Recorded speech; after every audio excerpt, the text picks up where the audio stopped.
De gran satisfacción que una provincia como esta, la provincia de San Juan, 3 intendencias firmen este compromiso de tanta relevancia, de tanta actualidad en el devenir de la historia reciente de la humanidad. Si miramos hacia atrás, la historia de la epidemia del VIH ha sido esa, una historia de reivindicación de derechos, una historia de transformación social. Si recordamos los inicios de la epidemia, ella surge en plena revolución, en la segunda revolución sexual que enfrentaba la humanidad. Recordemos, la primera había sido en los años 60, cuando surgían los anticonceptivos.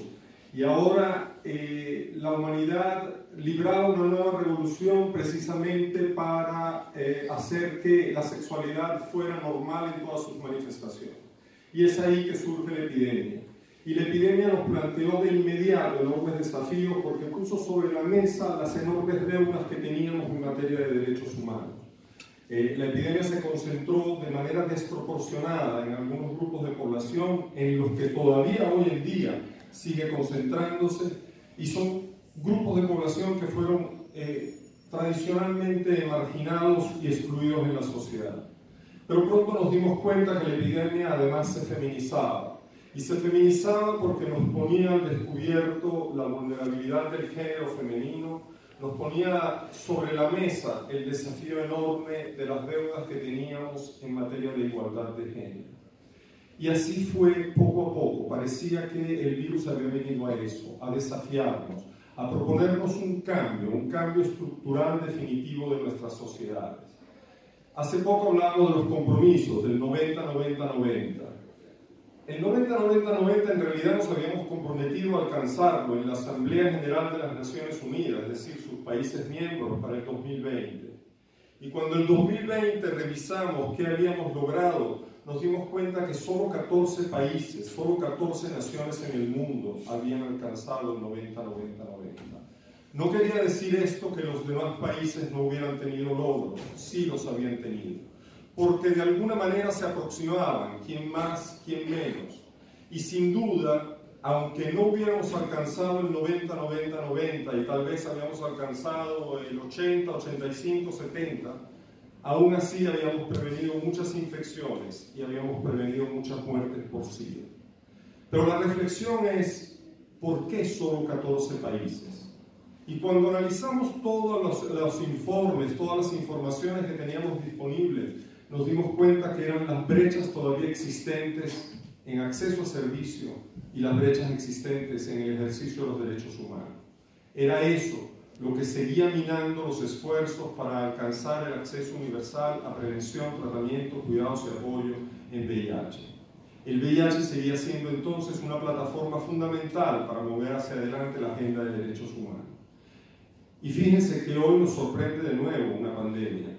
Y de nuevo esa pandemia pone de manera cruda sobre la mesa, con cifras incontestables, las vulnerabilidades de la sociedad. Cómo existen grupos vulnerables precisamente porque no hay igualdad en el ejercicio de los derechos.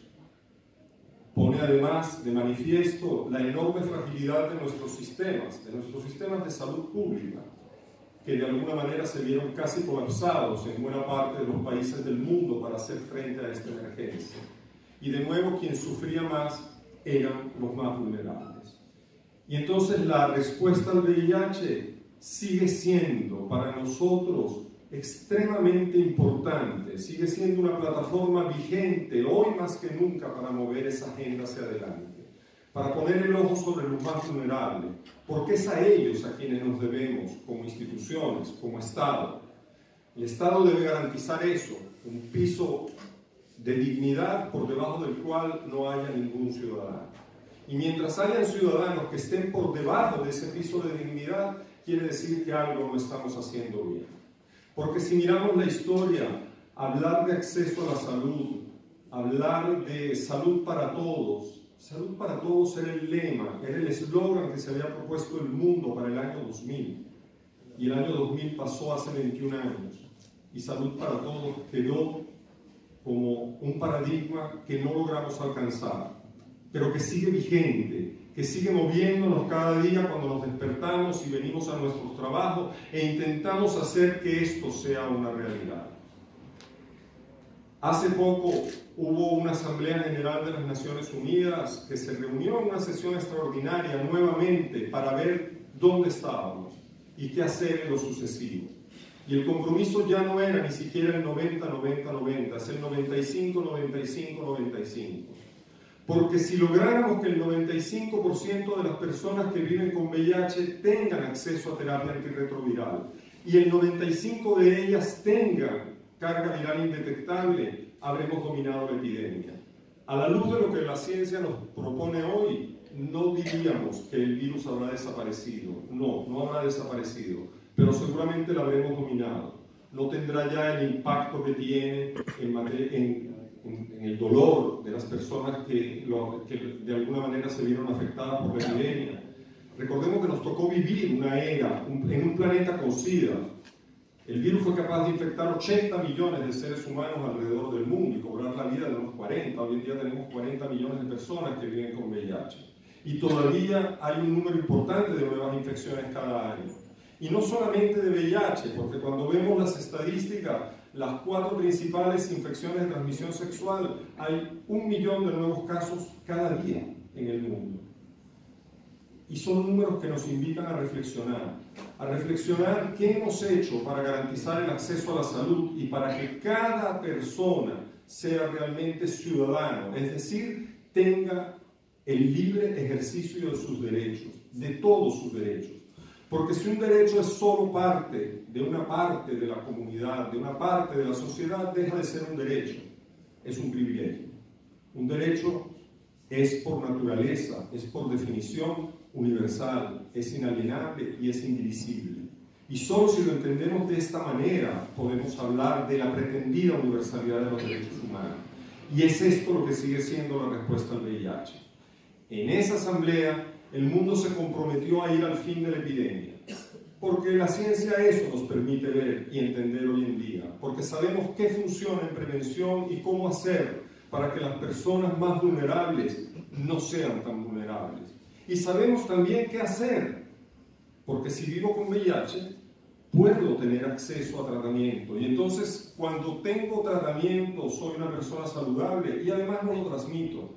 Y entonces, ser indetectable desde el punto de vista de carga viral no es una cuestión de salud pública, es mi derecho como ciudadano. Cada ciudadano que vive con VIH tiene hoy en día el derecho inalienable de tener la carga viral indetectable, de vivir una sexualidad saludable, de no transmitir el VIH y por tanto no contribuir al crecimiento de la epidemia. Pero ese ciudadano solo lo podrá hacer si el Estado está cerca de ella, si el Estado está ahí y le da el protagonismo a las comunidades, para que sean las comunidades que movilizadas generen demandas de servicios a las cuales el Estado, como sujeto de deberes, estará obligado a responder. Y solo si logramos esa ecuación, iremos hacia adelante, dominaremos la epidemia, llegaremos al fin de la epidemia y guardaremos las enseñanzas que toda esta enorme trayectoria nos dejó para enfrentar otras situaciones apremiantes de la humanidad, porque vendrán otras. Ahora es el COVID y mañana será otra. Y la que tenemos desde hace rato, la pobreza. Porque después de todo puedo no tener dinero en el bolsillo, pero no soy tan pobre si el Estado me garantiza que aún no teniendo dinero en el bolsillo, tengo acceso a salud, a educación y a los servicios sociales básicos. Y ese es nuestro deber. Si no entendemos que ese es nuestro deber, estamos en el lugar equivocado. Para eso es que estamos trabajando. Y firmar hoy este compromiso significa que a partir de hoy vamos a redoblar los esfuerzos que ya se vienen haciendo, pero ahora los vamos a redoblar porque entendemos que responder al VIH es eso, es ponerle el acelerador al motor para mover la agenda de derechos, para que ningún ciudadano se quede atrás, que es el paradigma de la Agenda de Desarrollo Sostenible. La Agenda de Desarrollo Sostenible es para el 2030 y ya ha sufrido un embate tremendo con la pandemia del COVID. Y todavía ahora estamos reflexionando y viendo cuál ha sido el impacto económico, cuánto hemos retrocedido en cada uno de esos objetivos. Y cada país está viendo, ok, ¿qué hacer ahora para recobrar lo que perdimos? La cantidad de personas que se vieron de repente sin trabajo, mucho más vulnerables. Y toda esa vulnerabilidad se refleja en situaciones y en circunstancias como el VIH. Hoy tenemos capacidad de respuesta, sabemos lo que funciona, sabemos lo que podemos hacer, tenemos las capacidades. ¿Qué nos falta entonces? Nos falta tener una institucionalidad política y jurídica que sea realmente basada en derechos y que defienda los derechos humanos de todas las personas, independientemente de su procedencia, de su raza, de su orientación sexual, de su identidad de género, porque solo de esa manera los derechos serán universales. Y eso es a lo que nos invita el compromiso que asumimos hoy que lo firmamos, para que mañana con nuestros planes de acción y nuestros equipos técnicos vayamos a hacerlo. Y mientras tanto, pidamos a nuestros legisladores que las leyes sean instrumentos para hacer que los derechos humanos sean una realidad. Porque si una ley no está basada en derechos humanos, nos plantea un cuestionamiento ético. ¿Qué tengo que hacer? ¿Cumplir con una ley que no está basada en derecho? Probablemente sea más ético ser un ilegal en relación a esa ley. Y lo digo yo, y soy funcionario de Naciones Unidas, y no sé si debo decirlo, pero antes de ser funcionario de Naciones Unidas soy una persona comprometida con los derechos humanos. Y los derechos humanos son la médula espinal de las Naciones Unidas, porque por eso fueron creados. La Declaración Universal de los Derechos Humanos, que dice en su primer artículo que todos somos iguales en dignidad y derechos, tiene ya 70 años. Y todavía no hemos alcanzado esa dignidad y esos derechos. En 1996 surgieron las primeras terapias antirretrovirales. Por primera vez teníamos algo para hacer que no fuera ya solamente acompañar a las personas con VIH a la muerte. Eran esquemas de verdad complicados, eran más de 20 comprimidos por día, algunos hasta 30 comprimidos por día. Luego todo eso se fue simplificando. En ese momento el eslogan del Día Mundial del SIDA fue "Un mundo, una esperanza". Pasaron unos cuantos años, todavía no tenemos un mundo y una esperanza, pero todavía seguimos creyendo en ello y seguimos peleando por ello. Por tanto, yo desde Lucida abrazo el esfuerzo de la provincia, el esfuerzo que hace la ministra con su equipo, a cada uno de ustedes intendentes, porque como ustedes bien lo dijeron, son precisamente los municipios, son las intendencias las que están cerca de las comunidades, de las personas, con sus contradicciones, con sus problemáticas, con sus sueños y sus dificultades. Y es ahí donde se genera la respuesta al VIH y la respuesta a todos los problemas que aquejan a la humanidad. Entonces no podía ser de otra manera. Teníamos que descentralizar la respuesta hacia los municipios, porque es ahí donde suceden las problemáticas y es ahí donde se resuelven. Desde ya les digo, cuentan con Lucida. Lucida estará con ustedes, acompañará este proceso. Seguiremos adelante porque no hay manera de volver hacia atrás. No sabemos a veces bien hacia dónde queda adelante, pero de alguna manera lo vamos descubriendo en el camino. Lo importante es no escatimar esfuerzo, es saber que esta pelea la vamos a ganar. Y solo la vamos a ganar si, además del compromiso, tenemos acciones concretas que se van generando día a día en beneficio de nuestros ciudadanos. Muchas gracias.